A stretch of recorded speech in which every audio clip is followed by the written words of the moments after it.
بالحق وتواصوا بالصبر صدق اللہ العظیم۔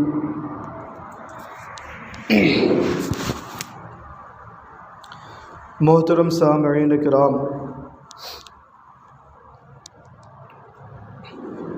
ہر انسان کی یہ خواہش ہوتی ہے، یہ چاہت ہوتی ہے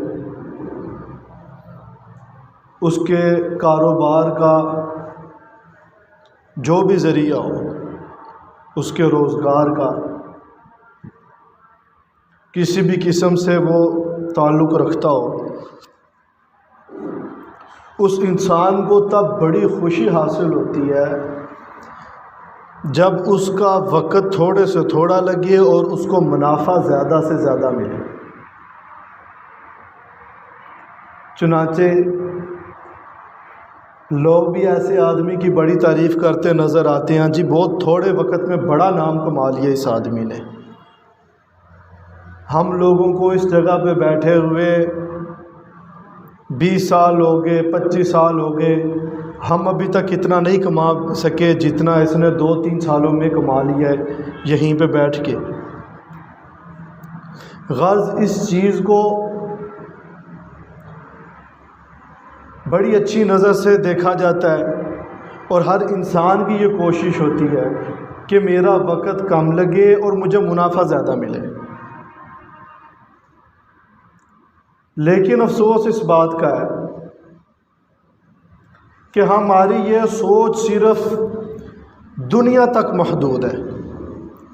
دنیا کے معاملات میں ہم لوگ یہ چیز بڑے غور سے دیکھتے ہیں کہ کس طریقے سے ہم کوئی ایسا کاروبار شروع کریں جس میں کم وقت میں زیادہ آمدنی ہمیں حاصل ہو جائے، لیکن آخرت کے متعلق ہم نہیں سوچتے کہ آخر ایسا کیا ہم کریں کہ تھوڑے وقت میں ہم زیادہ آخرت کمانے والے بن جائیں، تھوڑے وقت میں ہم ڈھیروں نیکیاں کمانے والے بن جائیں، تھوڑے وقت میں تھوڑا عمل کر کے ہی ہم اللہ کو راضی کرنے والے بن جائیں۔ سوچنے کی چیز ہے نا۔ دنیا کے معاملے میں دیندار ہے، بے دین ہے، کافر ہے، مسلمان ہے، نیک ہے، بد ہے، فاسق و فاجر ہے، نیک و صالح ہے، مومن ہے، کافر ہے، کوئی بھی ہے، ہر ایک کی یہی سوچ ہے بس۔ کسی کی سوچ میں یہاں پہ فرق نہیں آئے گا، کسی کی محنت میں، کسی کی کوشش میں آپ فرق نہیں دیکھ سکتے۔ کسی کے نظریے میں اس میں آپ ذرا برابر بھی اختلاف نہیں دیکھیں گے کہ کہتا ہو جی ایسا نہیں ہونا چاہیے۔ ہر ایک یہ کہے گا کہ تھوڑے وقت میں زیادہ منافع کمانا چاہیے۔ لیکن اللہ کو ماننے والا، آخرت پہ ایمان اور یقین رکھنے والا، مرنے کے بعد والی زندگی پر یقین رکھنے والا، قبر کا، حشر کا یقین رکھنے والا، خدا کے سامنے حاضری کا یقین رکھنے والا، قیامت کے دن خدا سے ملاقات کا یقین رکھنے والا، اس کی اتنی سوچ بھی نہیں ہے کہ میں کس طریقے سے کوئی ایسے اعمال کروں کہ تھوڑے کام میں میں اتنی نیکیاں کما جاؤں کہ میری آخرت بہتر ہو جائے۔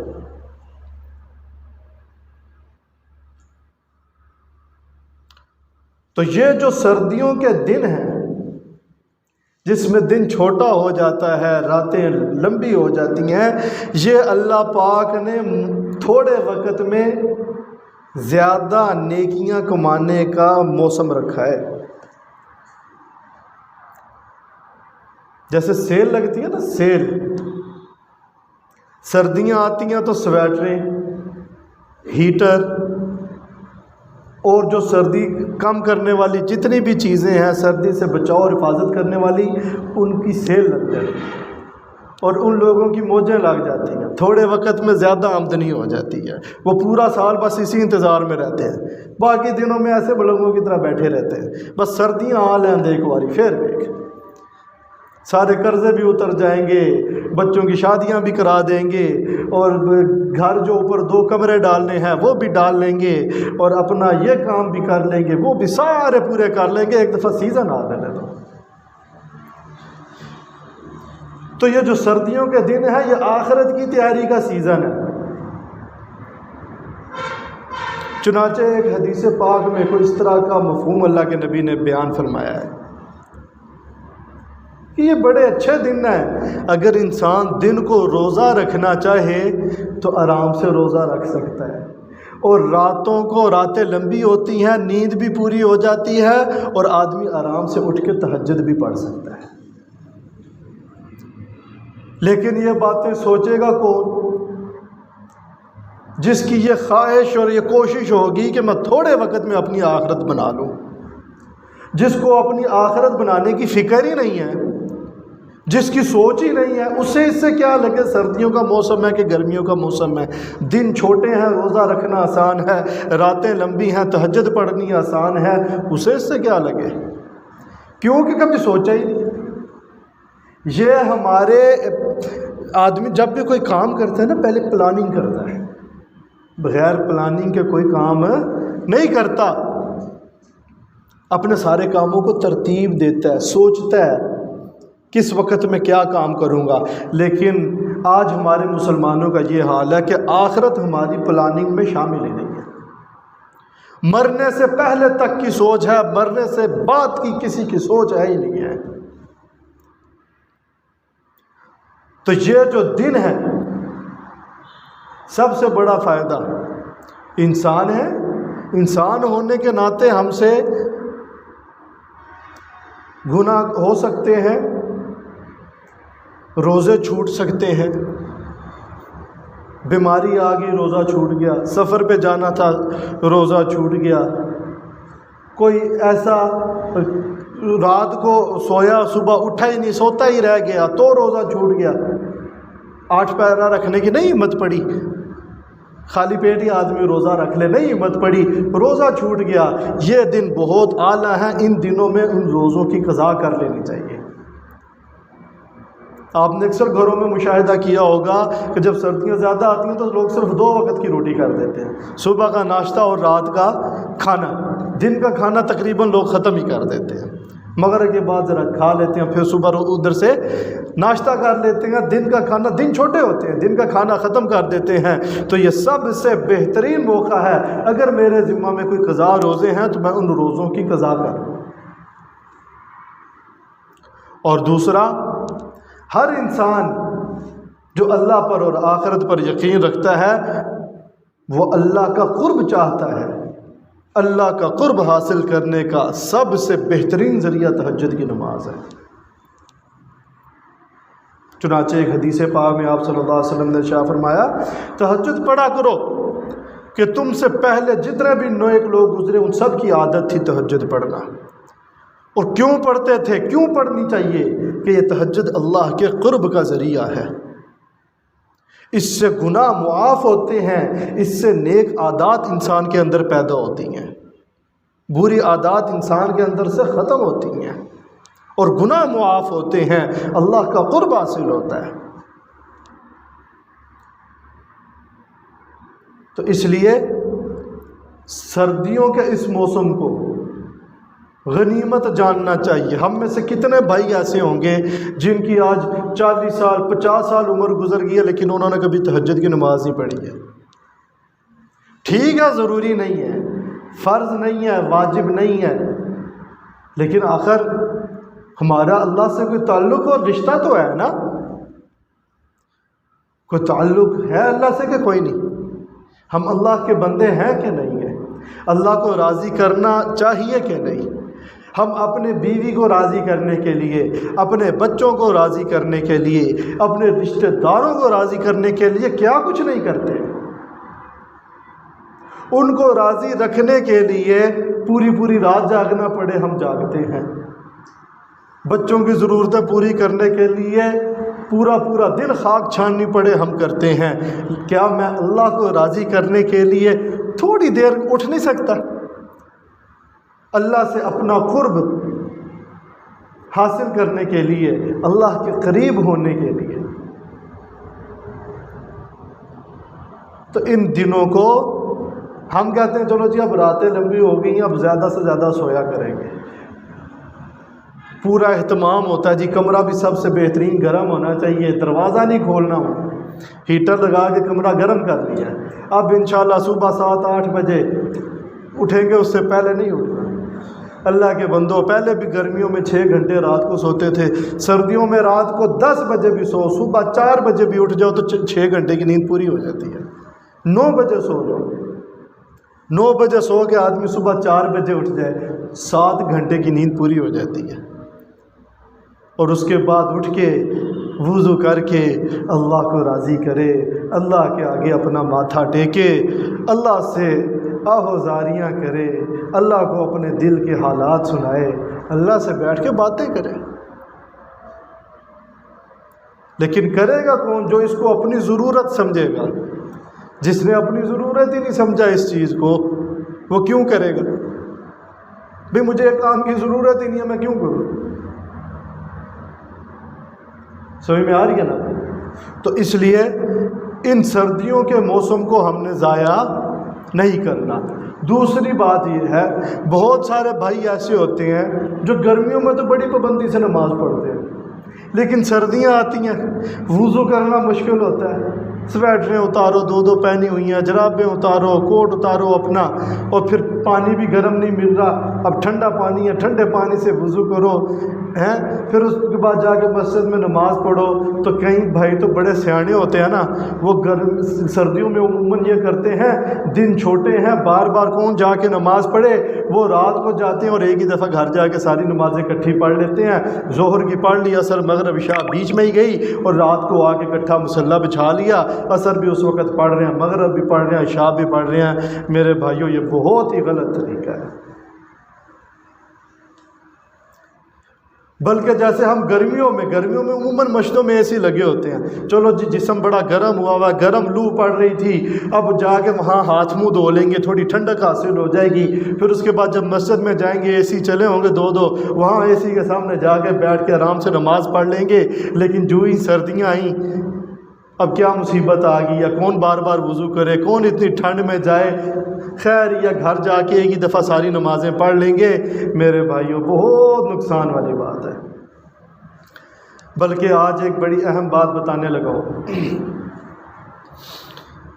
مشقت کے اندر جو عمل کیا جاتا ہے اس کا اجر بہت بڑھ جاتا ہے۔ ایک آدمی عام حالات میں ایک عمل کرتا ہے، جس عمل کو کرنے میں، جس نیک کام کو کرنے میں اس کے اوپر کوئی بوجھ نہیں آیا، کوئی مشقت اس کو نہیں اٹھانی پڑی، اس کا بھی اجر ملتا ہے۔ لیکن وہی عمل آپ کو مشقت اٹھا کر کرنا پڑا، تکلیف ہوئی اس عمل کو کرنے میں، لیکن آپ نے وہ تکلیف برداشت کی اور برداشت کر کے اس نیک عمل کو کیا، اس کا اجر بھی بہت زیادہ ہے اور اس سے اللہ کا قرب بھی بہت زیادہ حاصل ہوتا ہے۔ مثال کے طور پہ تمام لوگ صدقہ کرتے ہیں، ہر آدمی اپنی حیثیت کے مطابق صدقہ کرتا ہے۔ اللہ کے نبی سے کسی نے عرض کیا، یا رسول اللہ، بہترین صدقہ کون سا ہے جس کا اجر بھی بہت زیادہ ہو؟ بہترین صدقہ۔ آپ صلی اللہ علیہ وسلم نے فرمایا، جب تمہیں خود پیسوں کی ضرورت ہو، جب تو خود محتاج ہو، جب تجھے اپنا فقر و فاقے میں مبتلا ہونے کا اندیشہ ہو، اس وقت اگر تو کسی مجبور کی مدد کرے گا، اس کے اوپر خرچ کرے گا، یہ سب سے بہترین صدقہ ہے۔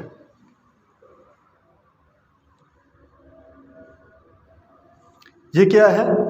سب سے بہترین صدقہ ہے کہ یہ عمل کرنے میں، یہ ایک نیک کام کرنے میں اس نے مصیبت برداشت کی، تکلیف اٹھائی ہے کہ مجھے خود بھی ضرورت تھی، لیکن اپنی ضرورت دربا کے اپنے سے زیادہ ضرورت مند کے اوپر اگر میں نے روپیہ پیسہ خرچ کیا ہے، اس کو صدقہ کیا ہے، تو یہ اللہ کے ہاں زیادہ مقبول ہے، اللہ کے قرب کا ذریعہ ہے، زیادہ اجر و ثواب کا باعث ہے۔